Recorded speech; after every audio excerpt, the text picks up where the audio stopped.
2022년을 맞이하면서 우리는 지난 2주 동안 우리 소망교회가 어떤 방향으로 나아갈 것인지에 대한 이야기를 함께 나누었습니다. 어떤 가치를 가장 중요한 가치로 두고 함께 우리 소망교회가 신앙생활을 해 나갈 것인지에 대한 이야기를 함께 나누었습니다.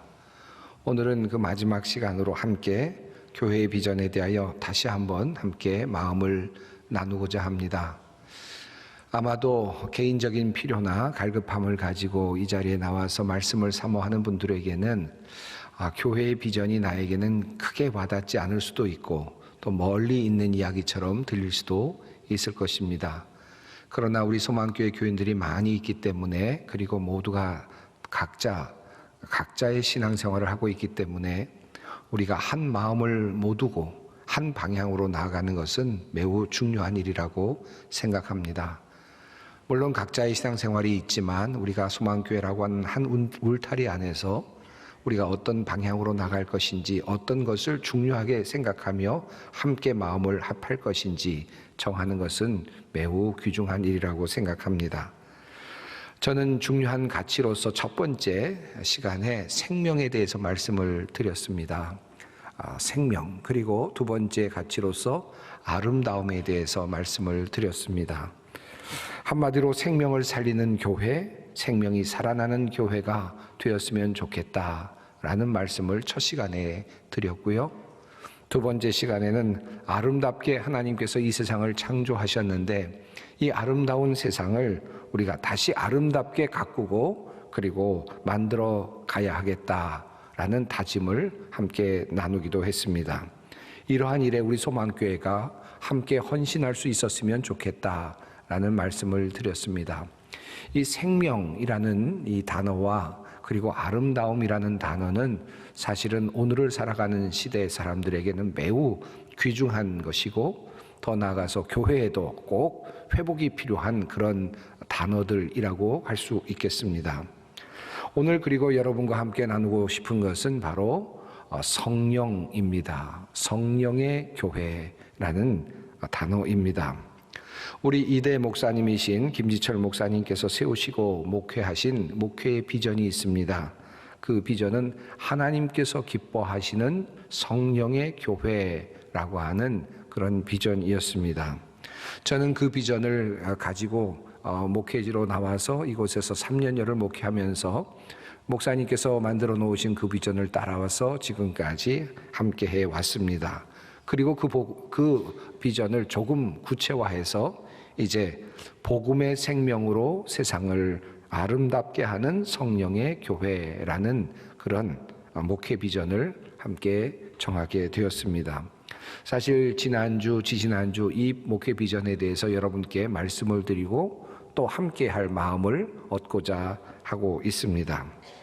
사실 우리 김지철 목사님께서 하나님께서 기뻐하시는 이라는 이 표현을 썼을 때 이 표현이 어쩌면 훨씬 더 포괄적이고 그리고 넓은 표현이라고 할 수 있겠습니다. 그러니까 하나님께서 기뻐하시는 성령의 교회라는 이 문장 안에, 이 개념 안에 복음의 생명으로 세상을 아름답게 하는 성령의 교회라는 개념이 사실은 들어가 있다라고 해도 아마 무방할 거라고 생각합니다. 하지만 조금 더 시대적인 필요성에 강조를 두면서 이제 앞으로 나아가야 할 어떤 개념에 방점을 두기 위해서 복음의 생명으로 세상을 아름답게 하는 성령의 교회라는 그런 문장으로 비전을 만들게 된 것입니다. 사실 앞의 내용은 조금 바꾸었지만 뒤의 내용, 다시 말하면 성령의 교회라는 그 문장은 사실은 그대로 채용이 되었습니다. 그런 면에서 이 새로운 비전은 이대 목사님의 그 목회 비전과 연속성상에 있다라고 할 수도 있겠습니다. 원로 목사님이신 곽선희 목사님께서 강조해 오신 목회의 10가지 목회 철학이 있습니다. 어쩌면 우리 소망교회에 깊숙이 녹아들어가 있는 바로 이 목회 철학일 것이고, 지금도 그 철학의 밑바탕에서 우리 소망교회가 여전히 움직이고 있다고 해도 과언이 아닐 것입니다. 아마 이곳에 오랫동안 소망교회를 섬겨오신 장로님도 계시고 은퇴 장로님도 계시고 원로 장로님도 계시고 또 많은 오랫동안 함께 해주셨던 또 집사님, 권사님도 계시는 것 같습니다. 그런데 또 돌아보면 이곳에는 아마 소망교회 역사가 어떤 것인지 모른 채 새롭게 소망교회에 등록하고 또 소망교회에서 신앙생활하는 그런 젊은이들도 있어 보입니다. 이런 분들에게 소망교회의 목회 철학, 과거의 목회 철학은 매우 중요하다고 생각합니다. 과거에 우리 소망교회가 어떤 모습으로 발전되어 왔는지, 그리고 앞으로 어떤 방향으로 가기를 원하는지 함께 살펴볼 필요가 있겠습니다. 곽선희 목사님께서 10가지 목회 철학을 말씀하셨을 때 그 첫 번째 매우 중요했던 것은 경건한 예배였습니다. 이 경건한 예배는 우리가 지금 예배를 드리면서 조용하게 은혜롭게 드리고 있는 이 예배의 형태를 의미했습니다. 떠들썩하지 않고 특별히 소란스럽지 않고 그리고 떠들썩하게 노래 부르지 않으면서도 정중하게 경건하게 예배를 드리는 예배의 모습을 목회의 철학으로 가지고 계셨던 목사님께서 지금 오늘 우리들의 예배의 모습을 함께 만들어 갖고 많은 교우들이 함께 하면서 오늘에 이르렀다고 할 수 있겠습니다. 두 번째는 주일의 안식일화였습니다. 이것은 주일에는 다른 어떤 것 하지 아니하고 정말 회의도 하지 아니하고 오직 하나님께만 예배를 드리고 그리고 가정에서 함께 가족들과 함께 시간을 보내는 일, 이것이 우리 소망교회의 목회적 철학이기도 했습니다. 그래서 지금까지도 우리는 주일날 어떤 재직회라든지 어떤 모임을 하지 않습니다. 그리고 반드시 주일날은 온전한 예배가 드려질 수 있도록 함께 노력해 오고 있습니다. 세 번째는 새벽 기도회 일상화입니다. 여러분, 우리 소망교회 새벽 기도회는 다른 교회가 부러워할 정도로 귀한 새벽 기도회이고 그리고 또한 아주 오랫동안 이어져 온 전통이라고도 할 수 있겠습니다. 우리는 새벽에 모두 나와서 함께 예배를 드리고 각자의 자리로 그리고 각자의 사업으로 하는 일로 나아가곤 했습니다. 지금까지도 많은 분들이 이 새벽 기도의 영성을 가지고 신앙생활을 해오고 있습니다. 네 번째는 가정의 교회화입니다. 가정을 교회처럼 그렇게 생각하고 작은 교회가 될 수 있도록 노력하는 것이었습니다. 다섯 번째는 종말론적 가치관입니다. 늘 우리가 생각하면서 오늘이 마지막이다 라는 관점에서 오늘이 마지막이라면 어떻게 할 것인가 라는 관점에서 늘 생각하고 판단하는 그런 훈련을 우리 소망교회 교인들은 받아왔다고 할 수 있겠습니다. 그리고 여섯 번째는 비귀족화입니다. 소망교회 높은 사람이 오든 낮은 사람이 오든 가난한 사람이 오든 부자가 오든 누구도 하나님 앞에서 평등하고 하나님 앞에서 모두 다 죄인이며 모두가 다 하나님의 자녀들이다 라고 하는 사실을 우리들의 예배는 항상 다짐해 왔다고 할 수 있겠습니다. 일곱 번째는 행정의 민주화이고 그리고 여덟 번째는 익명적 헌신입니다. 이 익명적 헌신은 제가 언젠가도 말씀을 드렸습니다마는 소망교회가 가지고 있는 아주 자랑스러운 전통이라고 할 수 있겠습니다. 나타내지 아니하고 숨어서 보고 계시는 하나님만을 의식하면서 자신의 헌신과 봉헌을 하는 그런 전통은 우리 소망교회가 가지고 있는 아주 값비싼 전통이라고 하겠습니다. 그리고 아홉 번째는 자원적 봉사입니다. 자발적 봉사이죠. 누가 시켜서 어떤 것을 하는 것이 아니라 필요하다고 여겨졌을 때 스스로 나서서 그 일을 메꾸거나 그 일을 감당하는 전통이 소망교회 전통이 되었습니다. 이것은 일대 목사님이신 곽선희 목사님의 목회 철학으로부터 유래했다 할 수 있겠습니다. 그리고 마지막 열 번째는 복음 안에서 행복한 교인입니다.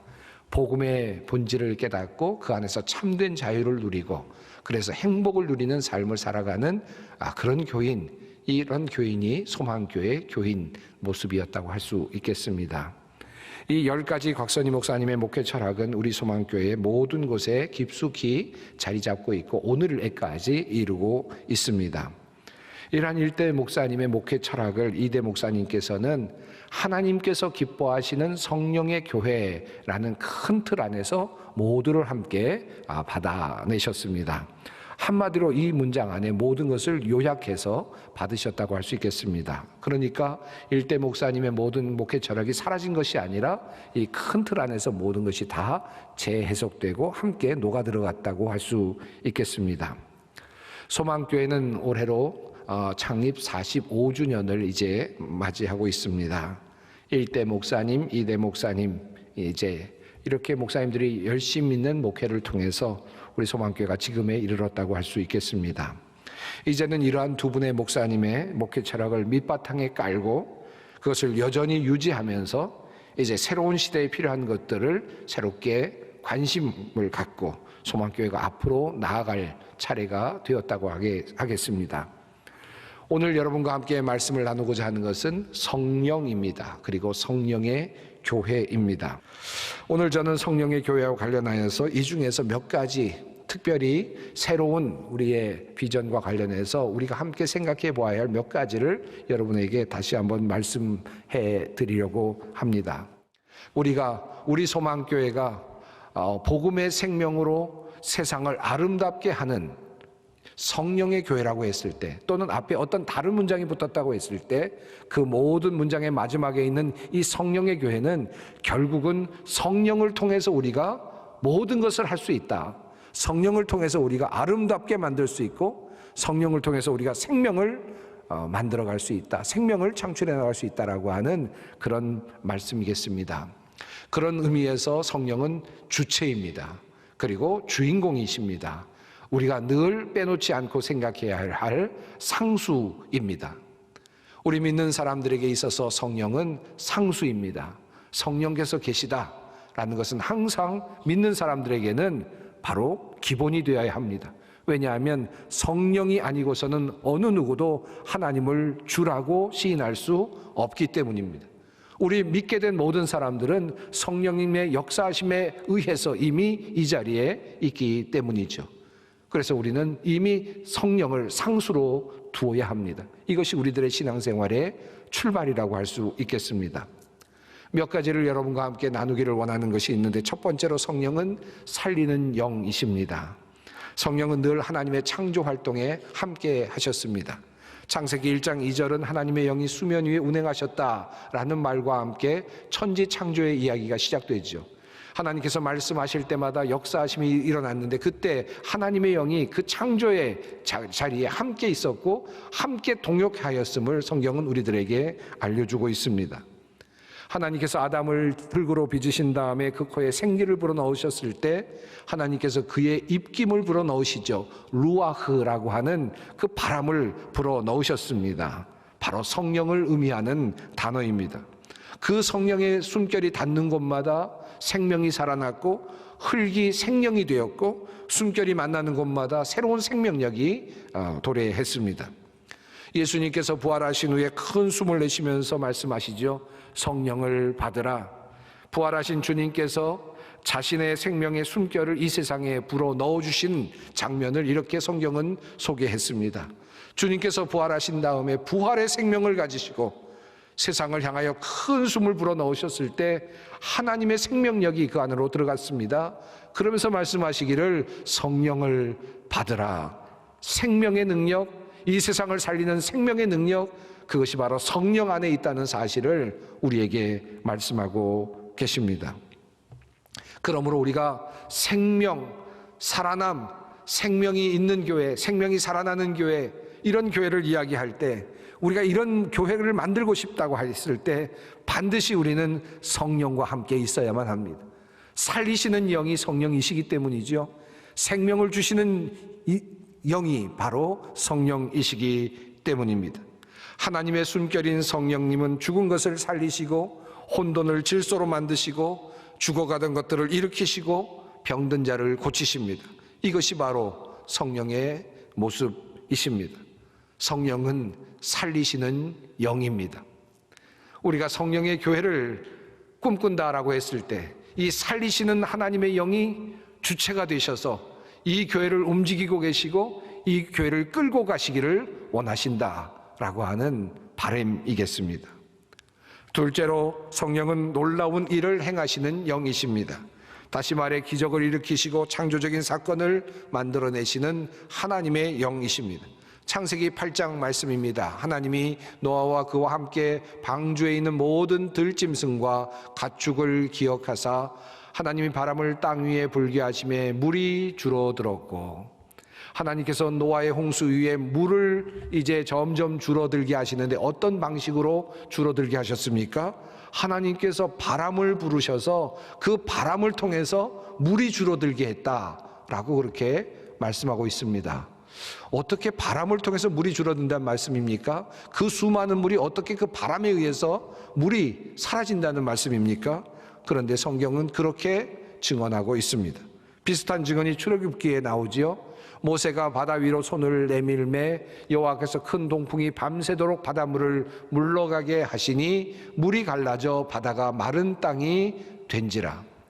출애굽 당시에 지금 이 홍해 바다 앞에 섰을 때 홍해 바다의 그 바닷물을 밀어내시는 장면입니다. 그런데 하나님께서는 바람을 부셨다는 것입니다. 그래서 이 바람이 이 바닷물을 갈라냈고 그리고 밀어냈다라고 하는 사실을 성경은 이야기하고 있습니다. 기적의 자리마다 하나님께서 놀라운 역사를 하시는 장면마다, 하나님께서 예술적인 어떤 사건을 만들어내시는 그 장면마다 하나님의 성령이 함께하고 계셨음을 이야기하고 있습니다. 오순절 마가의 다락방에서 일어났던 성령의 강림도 그렇습니다. 급하고 강한 바람과 같은 소리가 그들이 앉은 온 집안에 가득했고 마치 불의 혀처럼 갈라지는 것들이 그들에게 보여 그들에게 앉습니다. 그리고는 각자 성령의 충만함을 받고 각각 다른 언어로 말하기 시작했습니다. 기적이 일어나기 시작했습니다. 방언이 터졌습니다. 병고침의 은사가 일어났습니다. 이것이 바로 성령을 받은 사람들의 모습입니다. 그러므로 성령은 놀라우신 하나님의 예술적 작업의 자리에 함께 하시는 영이십니다. 하나님께서 기적을 베푸시는 자리마다 성령은 함께 하셨고, 그리고 그 성령께서 역사하실 때 기적이 일어났고 놀라운 사건들이 일어났습니다. 표적과 그리고 기적이 이 성령의 역사하시는 교회 안에서 드러나곤 했습니다. 저는 우리 소망교회를 통해서 이러한 성령의 역사가 나타나기를 원합니다. 표적과 이적이 나타나기를 원합니다. 병든 자가 일어나고 죽어가는 자가 소생케 되고 모든 것이 망가졌던 희망 없던 사람들이 다시 일어나는 성령님의 역사를 볼 수 있는 교회, 이런 교회가 되기를 원합니다. 언제나 반드시 표적과 기사가 일어나야 된다는 것은 아닙니다. 그러나 성령께서 역사하심으로 표적이 일어나기도 하고 기적이 보이기도 하는 하나님께서 역사하시는 교회, 성령께서 활동하고 계시는 활동의 장으로서의 소망교회, 이런 교회를 함께 섬기고 싶습니다. 세 번째로, 성령은 예수 그리스도께서 이 땅에 오셔서 이루신 모든 사건들을 증언하게 하시는 하나님의 영이십니다. 다시 말하면 복음 전파의 영이십니다. 예수님께서 말씀하시길 성령께서 예수께서 하신 일들을 나중에 모두 기억나게 하실 것이며 생각나게 하실 것이라고 말씀하셨습니다. 요한복음 14장 말씀입니다. 보혜사 곧 아버지께서 내 이름으로 보내실 성령, 그가 너희에게 모든 것을 가르치고 내가 너희에게 말한 모든 것을 생각나게 하리라. 예수님께서는 이후에 예수님께서 죽으시고 부활하신 후에 승천하신 다음에 그 이후에 오실 성령께서 무엇을 하실 것인가? 내가 이야기했던 모든 것을 다시 기억나게 할 것이고 생각나게 할 것이고 더 나아가서 그것을 해석하게 해주실 것이다 라고 그렇게 말씀해 주신 것입니다. 사도행전 1장 8절에서 오직 성령이 너희에게 임하시면 너희가 권능을 받고 예루살렘과 온 유대와 사마리아와 땅끝까지 이르러 내 증인이 되리라 또한 주님께서 말씀하셨습니다. 증인이 되도록 하는 일, 예수 그리스도의 부활을 증언하는 사람들이 되도록 하는 일은 바로 성령의 역사하심과 맞닿아 있습니다. 우리 소망교회가 성령의 교회가 된다고 말할 때 저는 이 교회의 의미가 복음을 전하는 교회, 성령의 능력 안에서 복음을 전하고 생명을 나누는 교회가 되었으면 좋겠다라는 그런 소망을 갖고 있습니다. 네 번째로, 성령은 아름다움의 영이십니다. 이사야서 32장의 말씀입니다. 마침내 위에서부터 영을 우리에게 부어주시리니 광야가 아름다운 밭이 되며 아름다운 밭을 숲으로 여기게 되리라. 그때 정의가 광야에 거하며 공의가 아름다운 밭에 거하리니 공의의 열매는 화평이요 공의의 결과는 영원한 평안과 안전이라. 성령께서 이 땅에 부어지실 때에 이곳이 아름다운 땅이 될 것이다 라고 예언하는 이사야서의 말씀입니다. 어떻게 아름다운 땅이 됩니까? 공의와 정의가 평만한 바로 그 땅, 그래서 평안을 누리고 안전한 그 땅이 아름다운 땅이 될 것이라고 그렇게 말씀하십니다. 성령의 역사하심은 아름다움과 연결되어 있습니다. 오늘 본문 말씀이 들어있는 인용하고 있는 이사야서 6장 말씀도 그렇습니다. 주 여호와의 영이 내게 내리셨으니 이는 여호와께서 내게 기름을 부으사 가난한 자에게 아름다운 소식을 전하게 하려 하심이라. 나를 보내사 마음이 상한 자를 고치시며 포로된 자에게 자유를, 갇힌 자에게 노임을 선포하며. 갇힌 자가 노임을 받고 그리고 포로된 자가 자유를 얻게 되는 바로 이와 같은 사건이 일어나는 것, 이것이 바로 성령의 역사하심이라는 것입니다. 이것이 바로 아름다운 소식이라는 말씀입니다. 회복과 화해와 치유, 이와 같은 일들이 일어나는 성령의 역사하심입니다. 마지막으로 성령의 교회는 형제가 함께 연합하여 동거하며 하나를 이루는 그러한 연합의 모습입니다. 이것이 또 다른 아름다움입니다. 시편 133편에서 이런 말씀이 있습니다. 보라, 형제가 연합하여 동거함이 어찌 그리 선하고 아름다운고. 에베소서 4장 3절은 이렇게 말합니다. 평안에 매는 줄로 성령이 하나 되게 하신 것을 힘써 지키라. 하나됨을 통하여 아름다운 교회를 만들어 가고 계시는 바로 성령의 역사를 우리가 또한 보게 됩니다. 다시 교회의 비전으로 돌아갑니다. 이제 여러분과 함께 복음의 생명으로 세상을 아름답게 하는 성령의 교회를 꿈꾸면서 여러분과 함께 전진해 나가기를 원합니다. 생명을 살리는 교회를 만들기를 원합니다. 세상을 아름답게 하는 교회, 아름다운 교회를 한번 만들어 보십시다. 하나님의 창조 사역에 함께하며 복음을 전파하며 기적을 경험하며 정의와 공의를 실현하며 함께 하나 되어 아름다운 성령의 교회가 되기를 원합니다. 하나님께서 우리 소망교회와 함께 하시고 우리 소망교회 성도들, 가정들과 함께 하시어 이러한 꿈을 우리 모두가 함께 이루어 나가게 해 주시기를 간절히 소망합니다.